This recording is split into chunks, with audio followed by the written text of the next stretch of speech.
Next up is Horror in the High Desert. A movie that we started months ago and got maybe 15, 20 minutes into, and we shut off because we weren't just. we're not I into I it. definitely was less into it, I think, than you were. Yeah, I would have watched it all in one sitting, but you were really down on it. I just, you know what it was? It was that I wanted a movie at that moment that like more was going on. Yes. And this is a mockumentary style police investigation, news report, documentary crew coming in and talking to this, a sister of this guy who went missing and then a couple other people. And it's really just kind of detailing the events of this survivalist who went out into the high desert and disappeared. And towards the end of the film, they finally find his footage, which is where the found footage comes in.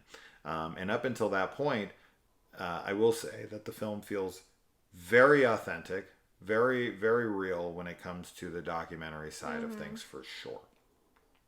And I think the film does a really good job with its climax. I found that to be really eerie. Yes. And had some big WTF moments. Yes. Because when it reveals what it is, it's like, what? What is that? Yeah. Yeah. For sure.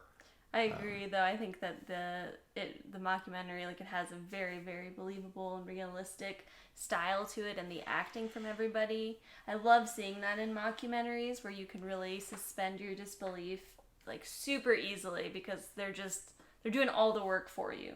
Like, all you have to do is just turn your little switch off that says you're watching a fake movie, and it feels real. Yes. So that's really cool.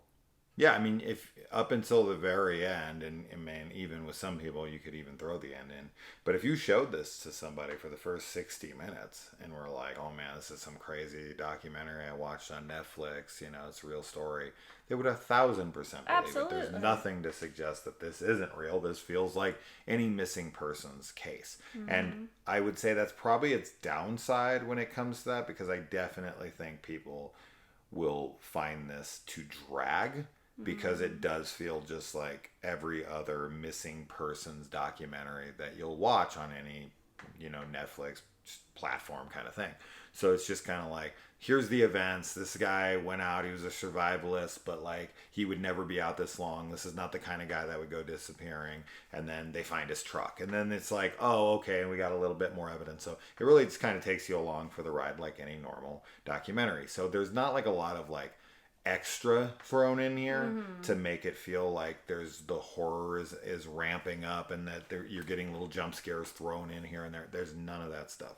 It's very much a slow build up to when they find the footage, and then when they show you the footage, that's where the horror comes in, right? Horror in the high desert. The horror that happens in the high desert doesn't happen until the last 10 minutes. Everything else in the film feels like a very standard documentary about a missing person. Yes. So I think when it comes to like horror fans, this could be off-putting. Yes. Because they're there for like the activity, right? Sure. And if nothing's happening, like even in Paranormal Activity, as many people think that's slow, there's at least paranormal activity happening throughout the movie. And this one, it really just saves it for the very, very end. But that adds to the believability, right? This is how it would be. And this is a very believable mockumentary. So a cool film. I did quite like it in the end, just because of how authentic it felt, and also there's a plan. The last ending, and then sequel as well. I'm glad you remembered that. Yeah. I was gonna remember it. I think I had it planned. I remembered it for you. In the end, it says that because of how this leaves off. It teases that other people went out looking for him, and that their footage would be compiled and edited together and presented to us in 2022. Yeah. And we are now in 2022. This was made back in like 2017. So this guy had a really solid plan of like 5 years. He had a 5-year plan. And it isn't currently in post-production. It's called like Horror in the High Desert. And it's somebody's name, like... Oh, you're right.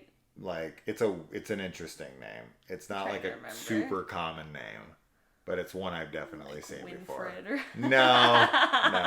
What was it? It's not like... Jack Torrance's wife. No. It doesn't matter. Anyway, look it up. There's a sequel coming. But there is a sequel, and it's in post, so we actually could get it this year, and I hope he does get it out this year, because that will really line up with what he teased in this movie. Yes. Right? It's like coming in 2022, 5 years in the future. People don't do that. They'll be like, oh, you're coming soon, or they'll be, coming next fall, or whatever. Not 5 years in the future. 5 years is like... So super specific that it was 2022, and that it is in post-production, and hopefully will be released this year. That would be really cool. I hope they make that deadline. I will absolutely watch it. I'm interested in a sequel, just to see people go out, because I feel like this film has a lot of potential in the sequel to give people, like what I was talking about before, might not be interested, for them to kind of land that audience, because like the cat's out of the bag. Right. We did the last 10 minutes. We saw the thing. Now you can do that through a lot more of your second movie, right? Yeah. So I hope that they do that. I hope they don't do like the same thing, right? Like where these people went missing and then in the last 10 minutes we get their footage. That would be a failure. You should not do that. If you're watching this and you haven't released the movie, re-edit it. Put more horror throughout, because you're already there. You got the audience to that point. Now it's the time to give them what they're there for. But I'm not the guy making it, so don't listen to me. Do whatever you want. You're probably not watching this anyway. But yeah, it's a recommendation, and it is on Tubi. All right. Bye, guys. Bye.